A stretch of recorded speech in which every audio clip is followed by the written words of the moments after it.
Teams from all over the Midwest came together in the last weekend in March for an early season showdown. In the 12U AA division, the KC Mocs took on Mudcat Baseball.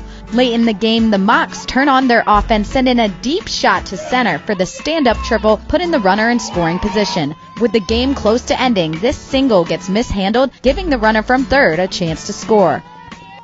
Then the runner steals second and third, putting the pressure on the pitcher to keep him from scoring.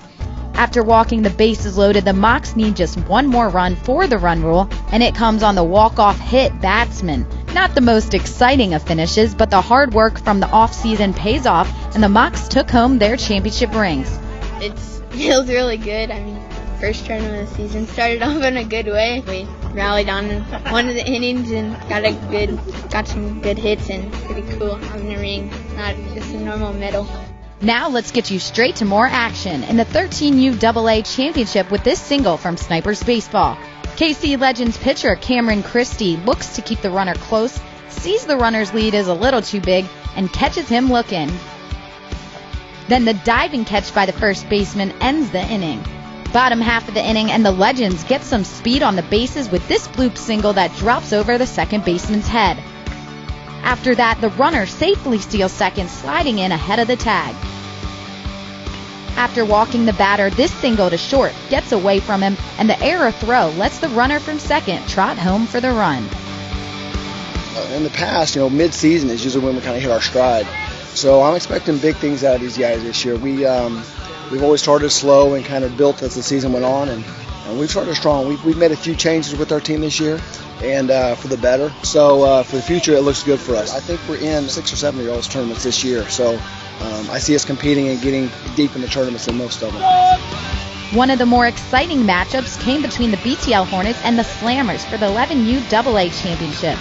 Slammers working hard to keep this one close. This slow roller to second was the beginning of the comeback. After the runner advances to third, this pass ball gives the Slammers a chance to score, putting them into the lead.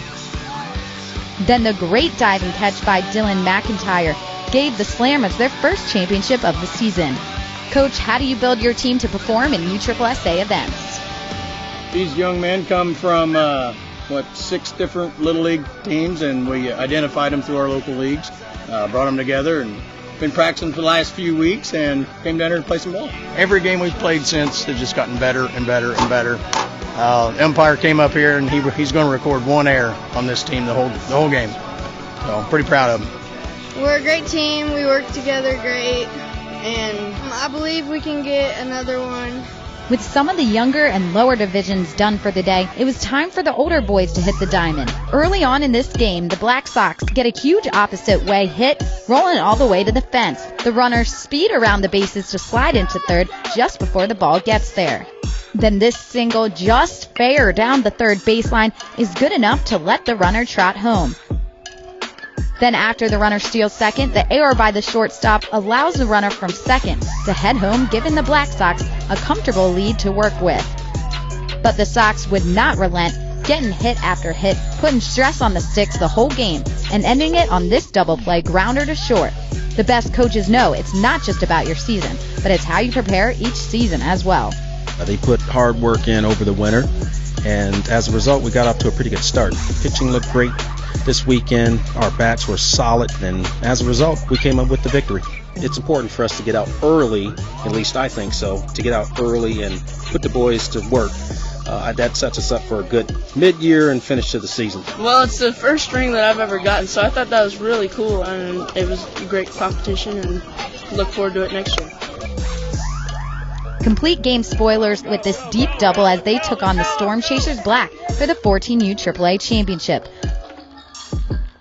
But the next play, the throw, pulls the first baseman from his bag, ending the inning with the tag. Then the Storm Chasers began having some offensive fun of their own. They started to get hit after hit, which led to multiple runs, scoring off this deep double to left. The explosion of runs by the Storm Chasers led to them ending any hopes of a comeback, taking home the championship with a 9-3 victory.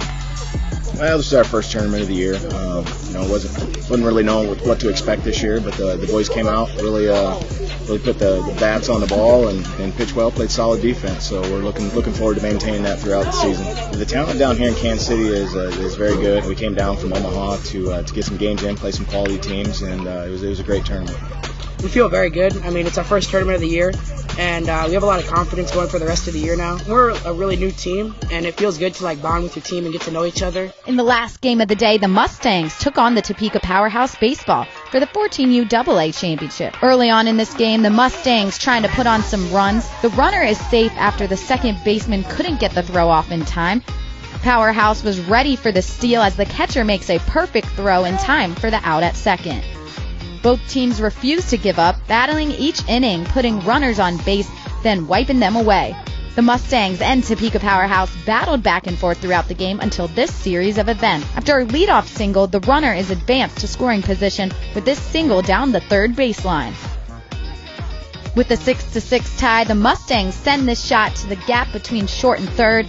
After the incredible backhand, the throw is not in time, giving the man on second a chance to score and seeing the victory for the Mustangs 7-6.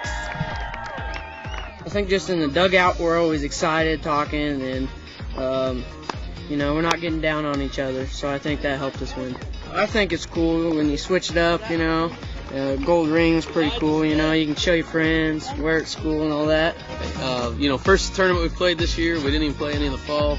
So we weren't really sure what to expect. We've got a couple kids, one of our better players who's injured right now. We've got another kid that we lost to a high school team that couldn't play with us this year. So kind of we're unsure about what we'd see. What I'm so proud of them this weekend is how many different things we overcame. We just persevered. We played yesterday in our first game and got down 9-1, and we came back and tied that game up. And it was a cool play game. It ended in tie. And then today we came out and we had to play 3 games in a row. All of those close games, including our second game being an 11-inning game, high stress, a lot of tough situations for our pitchers and for our hitters. And we just kept plugging away, doing the little things right. And I'm just proud of the way they never gave up, even in difficult situations. Next week, we'll catch up with the champs of KC Sports Global NIT, MSP's KC versus the World, and more USSSA baseball and softball action. See you then.